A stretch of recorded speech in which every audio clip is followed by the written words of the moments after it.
स्वागत है दोस्तों। 13 अक्टूबर 1972 एक दिन जो दुनिया की हिस्ट्री में हमेशा के लिए लिख दिया गया है। यूआर-1 का एक एयरफोर्स चार्टर्ड फ्लाइट 571 एक रग्बी टीम को लेकर एंडस माउंटेन के बीचों बीच से जा रहा था, लेकिन यह सफर कभी अपनी मंजिल तक नहीं पहुंच सका। अब सवाल उठता है कि डिजास्टर था क्या। ये एक एयर क्रैश था। फ्लाइट 571 एक फेयरचाइल्ड टर्बोप्रॉप्ट एयरक्राफ्ट जो ओल्ड क्रिस्टन क्लब के एक रग्बी प्लेयर्स को लेकर सैंटियागो चिली ले जा रहा था। सफर एक नॉर्मल मैच के लिए शुरू हुआ था, लेकिन बन गया नाइटमेयर। अब सवाल आता है, ये कहाँ हुआ क्रैश? इंडस माउंटेन के बीच चिली और अर्जेंटीना के बॉर्डर पर हुआ। एक ऐसी जगह जहां सिर्फ बर्फ थे और कितने पहाड़ थे और सिविलाइजेशन से बिल्कुल दूर। एक एंडलेस वाइट डेजर्ट जैसे लैंडस्केप्स। सर्वाइवर ने इसे बाद में कहा ग्लेशियर्स ऑफ टेरिस। ये कब हुआ? आइए जानते पूरी कहानी आज के इस वीडियो में।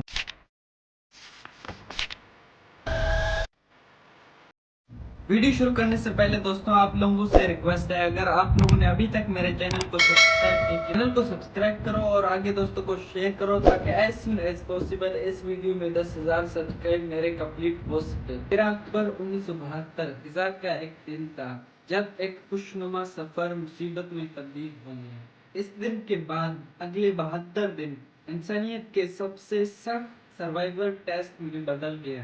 प्लेन में टोटल 45 लोग थे, 40 पैसेंजर और 5 क्रू मेंबर। इसमें से मेजॉरिटी एक यंग रग्बी टीम के मेंबर थे। प्लेयर्स के साथ उनके कुछ दोस्त और रिश्तेदारों ने भी यात्रा ज्वाइन की थी।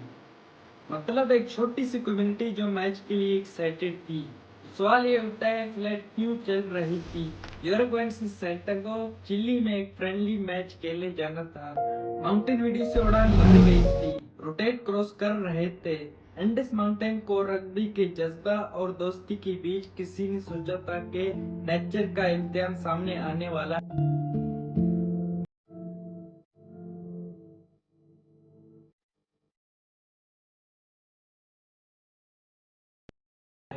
लेकिन फिर हुआ वो गलती जिससे पूरी हिस्ट्री बदल गया।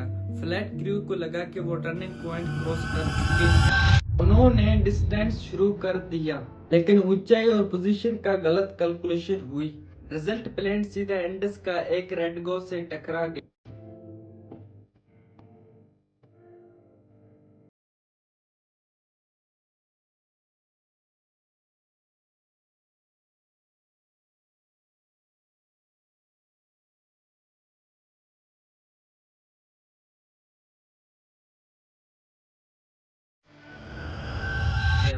इम्पैक्ट इतनी भयानक थी कि विंग्स और टूल टूट गए और प्लेन एक ग्लेशियर पर स्लाइड करते हुए टकरा गई। शॉर्टली आफ्टर मैच टर्निंग बाद क्या हुआ? इम्पैक्ट की टर्निंग बाद कुछ लोगों की डेथ हुई, बाकी लोग बॉडीली इंजर्ड थे। पहाड़ सर्च ऑपरेशन शुरू हुआ, लेकिन व्हाइट प्लेन पूरी स्नो से छुप गया। अगले 8 दिन बाद सर्च टीम ने ऑफिशियली होप छोड़ दी। दुनिया को लगा कि सब लोग मारे गए, लेकिन असली कहानी अब शुरू हुई थी। सर्वाइवर की मुश्किल है इंडस के बीच जिंदा रहना। मतलब एक्सट्रीम ठंड, ऑक्सीजन की कमी, खाना बिल्कुल जीरो। सर्वाइवर ने लिमिटेड फूड पैकेट और चॉकलेट बार शेयर किए, लेकिन वो सिर्फ कुछ दिन चले और फिर उन्होंने अनइमेजिनेबल डिसीजन लेना पड़ा। भूख से मरने की बजाय उन्होंने डिसाइड किया कि मर चुके दोस्त की बॉडीज को खाया जाए। दोस्तों सोचिए कि इंसान जिंदा रहने के लिए क्या कुछ नहीं कर सकता। ये फैसला दुनिया भर में कंट्रोवर्सी बना, लेकिन ये उनके लिए जिंदा रहने का एक लौता रास्ता था। टाइम गुजर गया, रेस्क्यू अभी तक नहीं आया। तब दो यंग सर्वाइवर्स नाडो प्राडो और रोबर्टो टेनेसा ने डिसाइड किया कि वो ग्लेशियर से बाहर निकलकर मदद ढूंढेंगे। उन्होंने पहाड़ और बर्फ के बीच 10 दिन का ट्रैक किया और आखिरकार दिसंबर 1972 में उनकी मुलाकात चिलेन शेफर्ड से हुआ। इससे रेस्क्यू ऑपरेशन एक्टिव हुआ। 22 और 23 दिसंबर 1972 को हेलीकॉप्टर ने रिमेनिंग सर्वाइवर को उठाया।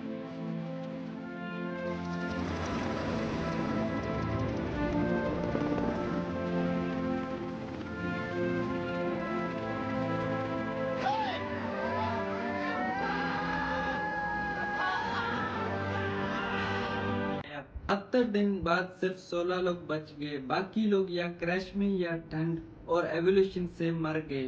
72 दिन बाद अंदरूनी बाहरी जंग के बाद जब वो 16 सर्वाइवर्स सिविलाइजेशन में आए, दुनिया रुक गई। सब ने उनसे एक ही सवाल पूछा, तुम कैसे बचे? उन्होंने जो सच बताया उसने इंसानियत को हिला डाला।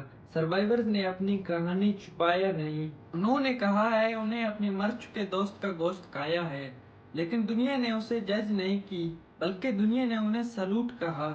चर्च ने बोला ये पप्पा नहीं, ये सर्वाइवर था। रेस्क्यू के बाद उनका सफर खत्म नहीं हुआ और फिर उन्होंने अपनी टारगेट को एक लैंग्वेजेस में बदल दिया। म्यूजियम बनाए, बुक्स लिखे, मूवीज बनाए, अलाइव और सोशल ऑफ द स्नो। और आज भी उनसे पूछा जाता है कि तुमने क्या सीखा। उनका जवाब होता है इंसान तब हार मानता है जब वो उम्मीद छोड़ देता है। तो हमें ये क्यास करता है मिरेकल ऑफ द एंडस। एक इंसान की ताकत सबसे बड़ी उसकी होप है कि जब तक एक ग्रुप साथ है, सॉलिडिटी हर तूफान टूट देता है। ये मोरालिटी ब्लैक एंड व्हाइट हमेशा नहीं होता, कभी कभी सर्वाइव खुद मोरल बन जाते हैं। और के इंसान के अंदर एक ऐसी फायर है जो तब तक बुझ नहीं सकता जब तक एक छोटी सी जिंदगी ऐसी है। रोberto कनेक्शन ने कहा कि सब कुछ खत्म हो जाता है तब भी एक चीज रहती है कि तुम डिसाइड करते हो कि तुम किसके लिए जीना चाहते हो और किसके लिए मरने को रेडी होते हो। ये एक सिर्फ डिजास्टर की कहानी नहीं है, ये एक मिरर है जो हम देखते हैं कि हम अपने स्ट्रगल को कैसे फेस करते हैं। आज तुम्हारे जिंदगी में भी चैलेंजेस हैं। शायद तुम अपने माउंटेन क्लाइंब कर रहे हो, शायद तुम भी अपने डार्कनेस में होप ढूंढ रहे हो। एंडस की सर्वाइवर्स हमें ये कहना चाहते हैं कि तुम कभी मत रोको, कभी मत हारो, क्योंकि इंसान तब तक जिंदा है जब तक उसकी छोटी सी दिल में एक छोटी सी जिंदगी है। और जब तुम गिर जाओ तो याद रखो उन 16 लोगों ने बर्फ के बीच मौत के सामने अपनी ऐसी को पकड़ कर जीत बयान की थी, और तुम भी कर सकते हो।